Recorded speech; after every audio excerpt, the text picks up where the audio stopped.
Hare Krishna, saludos y bienvenidos. Espero que se encuentren bien.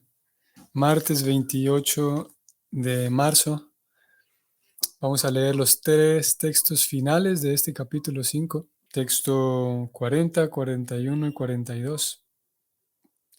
Así que bienvenidos, vamos a comenzar. Om Namo Bhagavate Vasudevaya. Om Namo Bhagavate Vasudevaya. Om Namo Bhagavate Vasudevaya. Textos 40 y 41, los dos aparecen aquí juntos. Tat Katyam Chatalam Kliptam Urubhyam Vitalam Vibom Janubhyam Sutalam Shuddham Janghabhyam tu talatalam Mahatalam tu gulpyabhyam Prapadabhyam rasatalam Patalam padatalatam Iti lokam mayapuman. La traducción es la siguiente. Mi querido Narada, he de decirte que del total de 14 sistemas planetarios, existen 7 sistemas planetarios inferiores. El primer sistema planetario, conocido como Atala, se encuentra en la cintura. El segundo, Vitala, se encuentra en los muslos. El tercero, Sutala, en las rodillas. El cuarto, Talatala, en la espinilla. El quinto, Mahatala, en los tobillos. El sexto, Rasatala, en la porción superior de los pies. Y el séptimo, Patala, en las plantas de los pies. Así pues, la forma Virat del Señor está llena de todos los sistemas planetarios. Vamos al comentario de Srila Prabhupada, que es el siguiente. Los aventureros modernos, o sea, los astronautas que viajan por el espacio, deben informarse a través del Srimad Bhagavatam que en el espacio existen 14 divisiones de sistemas planetarios. La situación de ellos se calcula desde el sistema planetario terrestre, que se denomina Bhurloka. Por encima de Bhurloka está Bhuvarloka, y el sistema planetario más elevado se denomina Satyaloka. Esos son los 7 lokas o los 7 sistemas planetarios superiores. Y en forma similar, existen 7 sistemas planetarios inferiores, conocidos como los lokas, Atala, Vitala, Sutala, Talatala, Mahatala, Rasatala y Patala. Todos esos sistemas planetarios se encuentran diseminados por todo el universo, el cual ocupa un área de 3.218.600.000 por 3.218.600.000 kilómetros cuadrados. Los astronautas modernos pueden viajar solo unos cuantos miles de kilómetros fuera de la Tierra, y por lo tanto su intento de viajar por el cielo es algo así como un juego de niños en la orilla de un vasto océano. La Luna se encuentra situada en el tercer nivel del sistema planetario superior, y con el quinto canto del Srimad Bhagavatam podemos conocer las distancias a las que se encuentran los diversos planetas que están diseminados por el vasto cielo material. Existen innumerables universos más allá de aquel en el que nosotros hemos sido puestos, y todos esos universos materiales cubren tan solo una insignificante porción del cielo espiritual, el cual, en la descripción anterior, se dice que es Sanatana, Brahma Loka. El Señor Supremo invita muy bondadosamente a los seres humanos inteligentes a que regresen al hogar, de vuelta a Dios. En el siguiente verso de la Bhagavad Gita 8.16, Krishna dice lo siguiente. Abrahma Bhuvana Loka Punar Avartinorjuna Mam Upetya tu Kaunteya Punar Janma Navidyate. Comenzando con Satyaloka, el planeta más elevado del universo, que se encuentra situado justamente por debajo del eterno Brahmaloka, como se describió anteriormente, todos los planetas son materiales. Y la situación de uno en cualquiera de los muchos planetas materiales se encuentra aún sujeta a las leyes de la naturaleza material, es decir, al nacimiento, la muerte, la vejez y las enfermedades. Pero uno puede liberarse por completo de todas las angustias materiales arriba mencionadas al entrar en la atmósfera eterna, Brahma Loka, Sanatana, o sea, el reino de Dios. Por lo tanto, la liberación, tal como la contemplan los filósofos especulativos y los místicos, resulta posible solo cuando uno se vuelve devoto del Señor. Todo aquel que no es devoto no puede entrar en el reino de Dios. Solo mediante el logro de una actitud de servicio en la posición trascendental puede uno entrar en el reino de Dios. Por lo tanto, los filósofos especulativos, así como los místicos, deben en primer lugar sentirse atraídos por el culto devocional, antes de que puedan de hecho conseguir la liberación. Fin del comentario. Vamos a leer el siguiente verso, que es el verso último, verso 42. Su traducción es la siguiente. Otras personas dividen todo el sistema planetario en tres partes, es decir, los sistemas planetarios inferiores que se encuentran en las piernas, ascendiendo hasta la Tierra, los sistemas planetarios medios que se encuentran en el ombligo y los sistemas planetarios superiores, Swargaloka, que van desde el pecho hasta la cabeza de la Suprema Personalidad. El significado de este verso, el comentario de Prabhupada es el siguiente. Aquí se mencionan las tres divisiones de todos los sistemas planetarios. Otras personas imaginan 14 y eso también se encuentra explicado. Fin del comentario y también fin de este capítulo 5 en el canto 2, que se titula La causa de todas las causas. Vamos a resaltar varios puntos que nos parecen interesantes. El primero de ellos es que voy a volver un momento al texto que leímos ayer, y ese es el tema de Brahma y Brahman. Vamos a ver, Prabhupada lo mencionó también aquí y voy a comenzar desde allí. Voy a subrayar todo esto en donde Prabhupada escribe: existen innumerables universos más allá de este que conocemos, y todos esos universos materiales cubren una porción insignificante del cielo espiritual. Ese cielo espiritual se dice que es Sanatana, Brahma Loka. Esto es lo que vine a buscar aquí, Brahma Loka. Porque ustedes recordarán que en el verso anterior también, estoy regresando allá para que lo veamos, Prabhupada discutió este punto y bueno, nosotros lo pasamos por alto ayer, pero en realidad es bastante relevante. Prabhupada, al inicio de su comentario del verso 39, él establece la diferencia entre Brahma Loka, del cual estamos hablando aquí, que es el mundo espiritual, el cielo espiritual, y el otro Brahma Loka, que es el planeta en donde reside el señor Brahma. Voy a subrayar esto para que lo leamos nuevamente. Prabhupada escribe: algunas veces Satya Loka, el planeta en el cual reside Brahma, es también llamado Brahma Loka.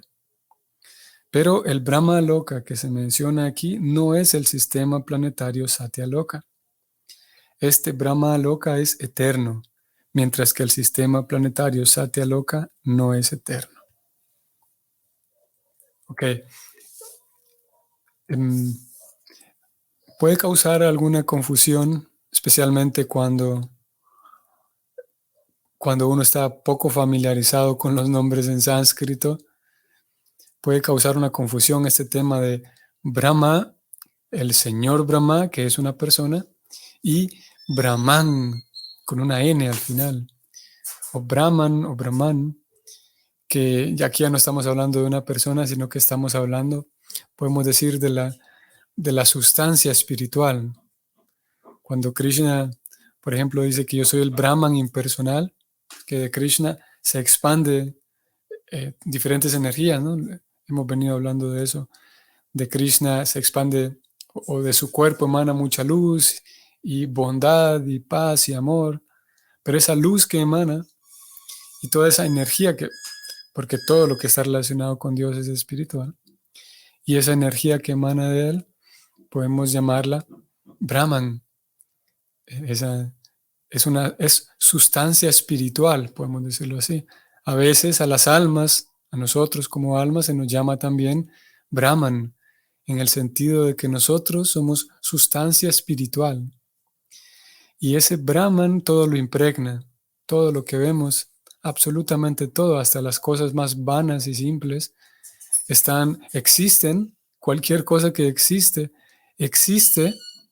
lo que sea, un pedazo de plástico, una botella de plástico o una flor, lo que sea, existe gracias a la existencia de Brahman. El Brahman, la potencia espiritual de Dios, sostiene y crea todo. Eso es Brahman. Y por otro lado tenemos a la persona de la cual se habla mucho también, que es el señor Brahma o el señor Brahma. Y en este caso estamos hablando de el señor Brahma, que es un alma diminuta también, como ustedes y como yo, solamente que con capacidades muy grandes. Y es a esa pequeña alma a quien el señor Vishnu le encomienda la tarea de diseñar el universo.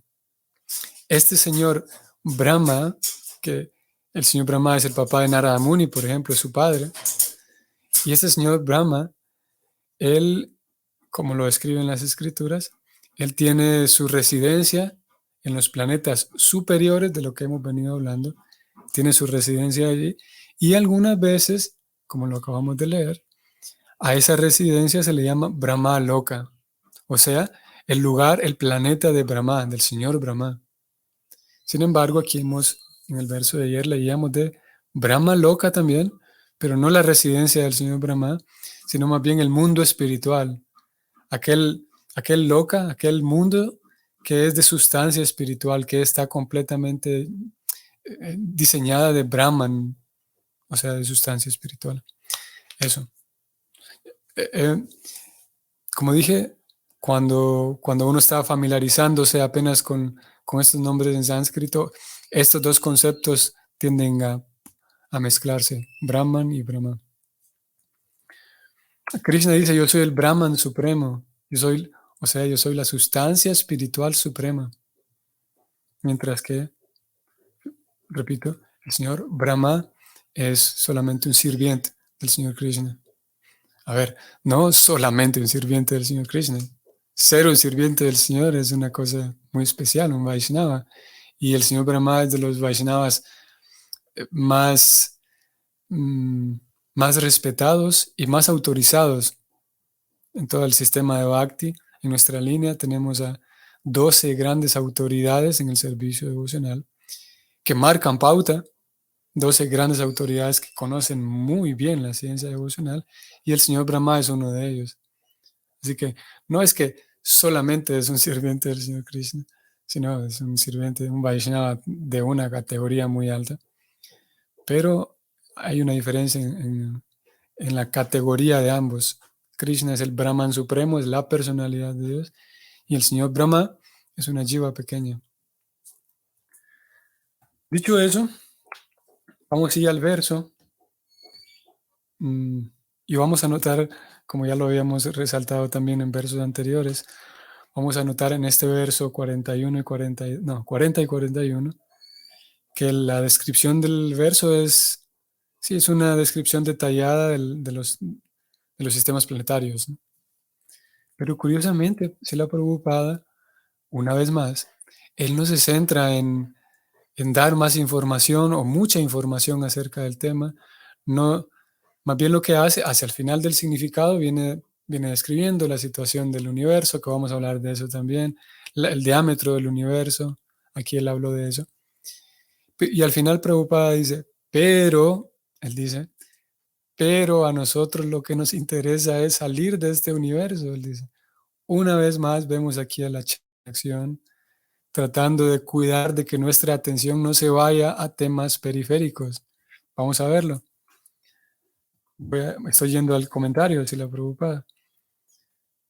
Viene aquí, describe los sistemas planetarios superiores, sistemas planetarios, da sus nombres, Burloka, Bubarloka, Satyaloka, da esa descripción, ¿no? Y luego termina diciendo, existen innumerables universos más allá de este el que conocemos, pero todos ellos son pequeños en comparación al mundo espiritual, ¿no? Y enseguida dice, el Señor Supremo nos invita muy bondadosamente a que regresemos al hogar. Y aquí y es así como Él introduce una vez más el tema de lo que nos interesa es volver a casa, no nos interesa quedarnos tan maravillados con estas descripciones que aquí aparecen. Entonces Él introduce este verso 8:16 de la Gita, en donde Krishna dice que por muy fantástico que uno conozca algún planeta en este universo, aún así sigue habiendo miseria, dice Krishna en este 8:16. Para finalmente Srila Prabhupada decir lo siguiente, termina de hecho todo su comentario, termina diciendo, en primer lugar debemos sentirnos atraídos por el culto devocional. Esto es muy interesante porque voy a leer todo el parágrafo en donde él escribe lo siguiente. Solo mediante el logro de una actitud de devoción en la posición trascendental es que uno puede regresar al reino de Dios. Por lo tanto, esta es la conclusión de todo el comentario. Por lo tanto, los filósofos especulativos, como los místicos también, deben en primer lugar sentirse atraídos por el culto devocional antes de que puedan de hecho conseguir la liberación. Esto es interesante, yo lo encuentro interesante porque Prabhupada alerta aquí a los filósofos y los místicos. Y posiblemente a nosotros mismos no nos cataloguemos como filósofos y místicos. Somos Vaishnavas, no somos devotos, ¿no? Sin embargo, a pesar de que oficialmente no somos ni filósofos ni místicos, podemos hacer una relectura, una segunda lectura de esto que acabamos de leer y ver cómo nosotros también entramos, como dice el dicho, también eh, nos cabe el sombrero, también es para nosotros esto que Prabhupada está diciendo. Vamos a leerlo nuevamente. Prabhupada dice, por lo tanto, los filósofos especulativos y los místicos deben centrarse en la devoción, ¿no? El culto a la devoción. Podríamos leerlo de la siguiente manera. Por lo tanto, a los devotos se les recomienda que no queden tan, em, ¿cómo es la palabra? En, enmielados, atraídos por la parte filosófica especulativa, ni por la parte mística de todos estos temas, ¿no? Es así como nosotros podemos entrar aquí en esta advertencia que él hace. Que en fin de cuentas no nos surja en nosotros una atracción tan grande por la parte mística de estos temas que olvidemos el culto de la devoción. Y lo otro, que no olvidemos la devoción y nos quedemos tan atraídos a la parte filosófica, especulativa del asunto. Interesante también que Srila Prabhupada, él mencionó aquí el quinto canto, y en el quinto canto hay unas descripciones más detalladas todavía de los asuntos del universo. Vamos a leer una de ellas, pero antes de leerla voy a leer aquí la pregunta o el comentario de Gabriela. Saludos, Gabriela. Voy a leer su comentario. La intención es estar con Krishna sin importar dónde y servirle. Aspirar a llegar a los pies de Krishna, sin embargo, no estar apegados a ello también. Mm, Interesante el apego a Krishna. Aspirar a llegar a los pies de Krishna, sin embargo, no estar apegados a ello también. Mm. Voy a detenerme aquí un momento con el tema que iba a seguir porque considero que este es importante, Gabriela. Gracias por traer el tema aquí a la mesa. El apego. Conforme vamos leyendo y vamos educándonos, nos vamos informando acerca del apego, ¿no? Y cómo los apegos materiales nos causan problemas. Mientras más apegos materiales tengo, mi mente se centra en esas cosas a las cuales estoy apegado y tiene menos capacidad para pensar en las cosas espirituales, ¿no? Por esa razón es nocivo el apego. Pero aquí hay un inciso, hay un asterisco en relación al apego, y es que el apego, cuando se enfoca a cosas espirituales, ese apego no solamente de que es bueno, sino que es necesario. Y no solamente que es necesario, sino que, de hecho, las escrituras indican que si nosotros estamos progresando y siguiendo el método como es, eventualmente vamos a desarrollar un apego por la vida devocional. Y ese apego, repito, es un resultado de la vida devocional. Es bueno y es necesario. Y podría dar la impresión de que ni siquiera tengo que apegarme a las cosas devocionales, porque puede darse esto, en mi comprensión distorsionada del asunto, todo apego es malo y eso es una distorsión. Eh, Nos distrae todo aquello, a ver, todo apego es nocivo cuando nos distrae de Krishna, pero cuando nos acerca a Krishna, ese apego, repito, es necesario. Es lo que describen las escrituras. Así que apegarnos a los pies del loto de Krishna, voy a leer nuevamente su comentario y pregunta a Gabriela. Aspirar a llegar a los pies de Krishna, sin embargo, no estar apegados a ello también. Sí. Lo que pasa es que aquí hay otras cosas y consideraciones que se desprenden de esto, porque yo pudiera sí apegarme y aferrarme demasiado a los rituales, por ejemplo, para servir a Krishna. Y puedo decir, bueno, en la clase yo lo escuché que el apego a Krishna es bueno, por lo tanto es bueno que me apegue a los rituales, por ejemplo. Y los rituales todavía no son en sí Krishna. Yo podría aferrarme a los rituales y olvidarme de que quiero servir a Krishna, pensando que estoy teniendo un apego espiritual. Como dije, hay varias consideraciones aquí. Yo podría decir, bueno, ya no tengo apego por, ¿qué podríamos decir? Por comer ciertas cosas, vamos a decir. Pero ahora tengo apego por ciertas actividades devocionales. Incluso ahí vale la pena hacer una observación interna porque, como dije, puede ser de que me esté yo aferrando en sí a protocolos simplemente, pensando que este es un apego espiritual.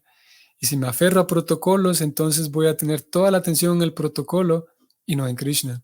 Y también ese sería un error. Por lo tanto, es un asunto de ir observando, ir gradualmente, eh, a medida que progresamos, ir observando en qué está puesta mi atención, a qué cosas yo le doy más énfasis. Por ejemplo, cuando leo las escrituras, ¿cuál es el énfasis mayor que yo le doy, a lo que yo le doy mayor énfasis en mi lectura? Y así con todo lo demás, con el canto de las yapas, por ejemplo, y con todo lo demás. Mm, Así que el apego a Krishna sí es necesario. El apego a los Vaishnavas, por ejemplo, uno pudiera confundirse y pensar de que las ansias por estar con los devotos, no, esto es malo porque uno no debe tener apegos, porque no, uno podría concluir eso, ¿no? De que no está bien sentir apego y atracción profunda y deseo por estar con los devotos, pero en realidad eso es necesario. Y de hecho, si te sentimos eh, atracción y apego y ansias, digamos, por estar con los Vaishnavas, eso es un apego de lo más necesario, ¿no? Porque al estar con los Vaishnavas se van a limpiar mis apegos materiales, justamente, ¿no? Obviamente estamos hablando de aquí, como dije, hay muchas consideraciones, porque no quiere decir de que solamente sentarme en un grupo con devotos están limpiando mis apegos materiales. porque yo pudiera estar sentado en un ambiente con devotos y hablando tonterías, o sí, perdiendo el tiempo simplemente, a pesar de que todos somos devotos en ese ambiente, ¿no? Siempre y cuando hay un ambiente devocional en compañía de los devotos, ahí es otra historia. Siempre y cuando hay un ambiente que propicie el crecimiento, un ambiente que propicie el afloramiento de las buenas cualidades. Ese es el ambiente devocional que sí nos ayuda a limpiarnos de las cosas materiales. Y es necesario. Bueno, decía entonces con el verso, vamos a regresar. Veamos el índice temario o temático de este canto quinto. Y desde el 20 en particular, vean, capítulo 20, estudio de la estructura del universo. Capítulo 21, la trayectoria del Sol. 22, las órbitas de los planetas. 23, el sistema planetario Shizumara. 24, los planetas celestiales subterráneos. 25, la gloria del Señor Ananta. Y 26, descripción de los planetas infernales. En todos estos capítulos hay, como dije, descripciones muy detalladas, como la que Srila Prabhupada introdujo aquí, que no la vamos a pasar por alto. Y estoy seguro que pude haber llamado la atención de ustedes también. Cuando Prabhupada dice que, voy a subrayarlo, todos estos sistemas planetarios se encuentran diseminados por todo el universo, estoy leyendo, y ese universo ocupa un área de 3.218.600.000 kilómetros cuadrados. Y así como leímos hace unos días de la descripción del desarrollo, la concepción del niño y el desarrollo del feto en el vientre, y como vimos que son muy detalladas esas descripciones, vamos a ver que ahora esta descripción del universo es muy detallada también y podríamos concluir lo siguiente. Si aquellas descripciones que leímos acerca de la biología son acertadas, lo más seguro, o al menos hay una probabilidad muy grande, de que estas descripciones del universo también son acertadas. Y en ese canto quinto vamos a encontrar, por ejemplo, con exactitud, con números, cuánto es la distancia, por ejemplo, de la Tierra a la Luna, cuánto es la distancia de la Tierra al Sol, cuál es el diámetro que recorre el Sol, y todos esos temas. Y muy interesante que cuando uno va y ve esos capítulos, prácticamente hay capítulos enteros en donde Prabhupada no comenta una sola palabra. Lo que hace es ejecuta su servicio de traducir del sánscrito al inglés y luego al español. Deja ahí el verso en sánscrito y sigue con el siguiente. Continúa con el siguiente. Continúa y continúa. Y no se detiene a elaborar demasiado sobre esos temas, porque como dijimos al inicio, lo que él busca es que centremos nuestra atención en Krishna, en cómo regresar al hogar más bien. Y eso es interesante también tenerlo en mente y importante porque el objetivo del movimiento de conciencia de Krishna, estos libros existen, como ya dijimos, para ayudarnos a regresar a casa. Y el objetivo no es, por ejemplo, ir por el mundo tratando de reñir, digamos, con la biología, reñir con la astronomía moderna, de que no, de que la luna, según el Bhagavatam, la luna está en un lugar diferente, o que según... No es esa nuestra misión. El primer propósito de ISKCON, escrito por Prabhupada mismo, dice, educar a la gente en técnicas de la vida espiritual para detener ese desequilibrio de valores, y así habrá paz y unidad. Entonces, en un sentido es irrelevante si, si la descripción de la astronomía en el Bhagavatam concuerda con la astronomía moderna, es irrelevante. Que en un sentido es irrelevante de que si el Bhagavatam tiene razón o si la ciencia moderna tiene razón, porque obviamente algunas descripciones que hay en el Bhagavatam difieren de la astronomía moderna. Y en un sentido es irrelevante. En cualquiera de los dos, en este tema, en el tema de la astronomía, es irrelevante a cuál de los dos tiene razón. Lo más relevante es cómo es mi vida devocional, cómo esta ciencia devocional está impactando mi forma de ser, mi propio carácter y mi propia devoción, está creciendo o no.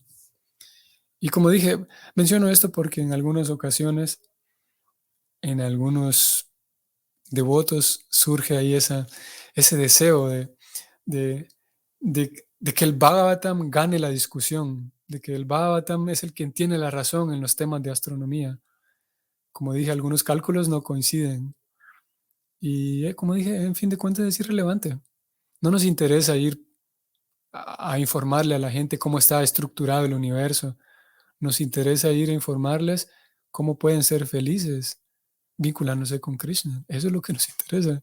Ya sea que a la persona le interese, le guste o no la astronomía, eso es secundario, ¿no? Y incluso podríamos obviar ese tema, pero no podríamos obviar el tema de cómo servir a Krishna. ¿Qué es el alma? ¿Qué es Krishna? ¿Cómo ellos dos están vinculados eternamente? Como dije, y ese es el tema principal. Y Prabhupada en muchas ocasiones, incontables ocasiones, decenas y centenas de veces habló con audiencia y audiencias distintas, ¿no? Audiencias muy simples, en poblados pequeños, audiencias muy intelectuales en universidades, audiencias con diplomáticos. Y él nunca hacía énfasis en este tipo de cosas que son secundarias. A veces las mencionaban, pero su idea siempre principal fue informar de que es necesario ya inmediatamente, desde donde estamos, comenzar a servir a Krishna, comenzar a purificar nuestro propio corazón. Y ese es el tema principal. Muy bien, eso es lo que íbamos a decir por hoy. Entonces, que tengan un bonito día y nos vamos a ver mañana. Hare Krishna.